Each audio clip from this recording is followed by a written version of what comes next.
शांति देवी, हे भगवान, ये कैसे हो गया? जिस पेड़ को मैंने 2 दिन पहले लगाया है वो कैसे इतना बड़ा हो गया? बैगन का पेड़ भला पेड़ होता है? वो तो एक झाड़ी होती है, पर ये तो पेड़ है, वो भी फलों से लदा हुआ। ओह, ये कैसे हो सकता है? पास जाके देखूं कहीं कोई सपना तो नहीं देख रही। पर ये तो सच है, ये तो पूरा लदा हुआ है बैगन के फलों से। रुक जा, मीना को बुलाती हूँ। मीना। हाँ माँ, देख तो जरा, ये पेड़ हमने कुछ दिन पहले ही लगाया है और ये फल से पूरा भरा हुआ है। चल अब इसे तोड़ते हैं और कुछ बनाते हैं। दोनों माँ बेटी ने बैगन का भरता बनाया और बड़े मजे से खाया।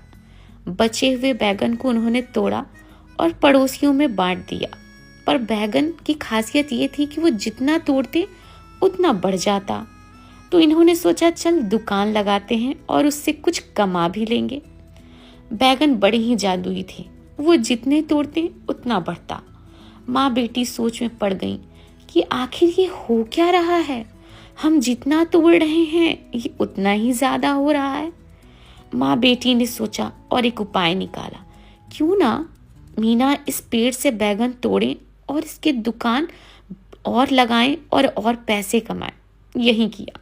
दोनों माँ बेटी काम पे लग गए। रोज बैगन तोड़ते और दुकान पे ले जाते। इस जादुई बैगन की कहानी चारों तरफ फैलने लगी। सुना है जादुई बैगन के बारे में? हाँ सुना है मैंने भी, पर करें क्या। दिन बीतते गए, बैगन वैसा ही रहा, पेड़ और बढ़ता चला गया। दुकान चलती गई, पैसे का बॉक्स और पैसों से भरने लगा। दुकान की आमदनी बढ़ती गई, समय बीतता गया और स्थिति दोनों माँ बेटी की सुधरने लगी।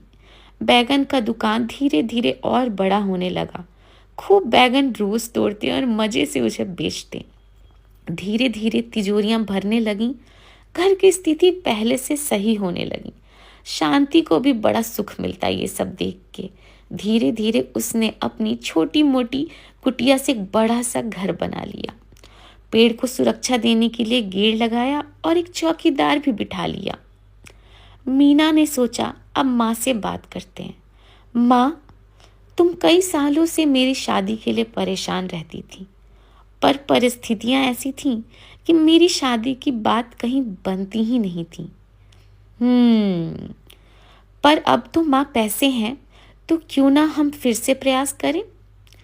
बिल्कुल सही कह रही हो मीना, यही सही समय है, क्योंकि अब हमारी आर्थिक स्थिति बिल्कुल सही है।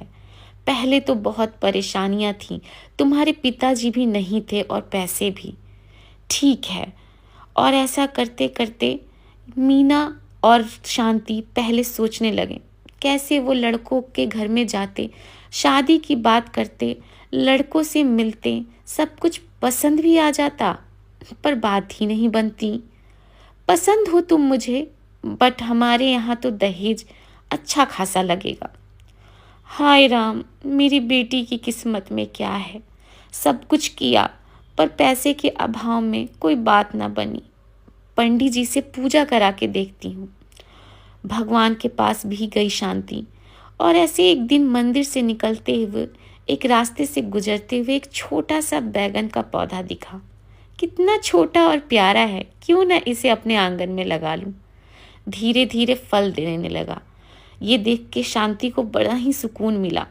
एक दिन फल से वो भर गया, पर उसे काम याद आया। शांति ने सोचा थोड़ी देर में काम करके आती हूँ, फिर इस बैगन को तोड़कर कुछ अच्छा सा बनाऊंगी। शांति की खुशी का ठिकाना ना रहा। उसकी मेहनत का पेड़ फल देने लगा।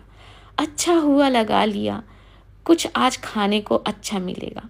अरे महात्मा जी बैठे हैं। प्रणाम महात्मा जी। मेरी एक बेटी है मीना, बड़ी ही परेशान हूँ उसकी शादी के लिए। कुछ उपाय बताएं आप, ताकि मैं अपनी बेटी का विवाह कर सकूं। तथास्तु बेटी, एक उपाय है, एक आशीर्वाद देता हूँ। तुम जो भी अभी सोचोगी वो पूर्ण होगा। हाँ, मेरा मन तो अभी बैगन का सोच रहा था। कहीं बैगन की ही बारे में तो नहीं, नहीं नहीं नहीं नहीं, ऐसा नहीं हो सकता। ऐसा भला होता है क्या? ठीक है महात्मा जी, आप मुझे आशीर्वाद दें कि बस मेरी बेटी की शादी हो जाए। मैं फिर कहता हूँ, जो तुम्हारे दिमाग में है वो अवश्य पूर्ण होगा। बस शांति को ये बात याद आई और उसने अभी अभी ये मीना को बताया।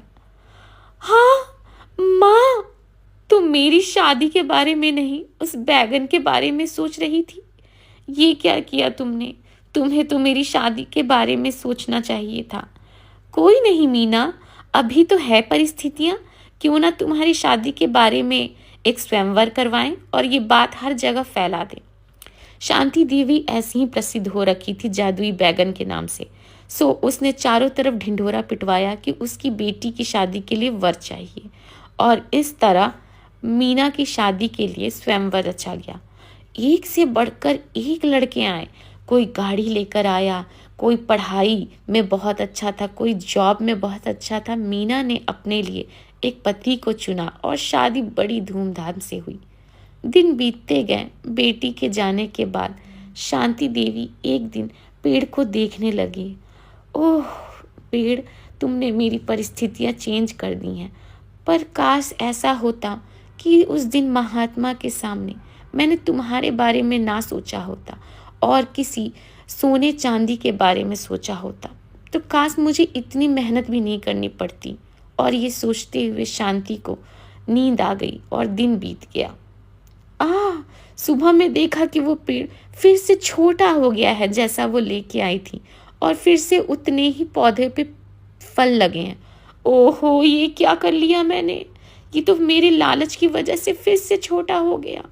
तो आपने सीखा, लालच बुरी बला है, संतोष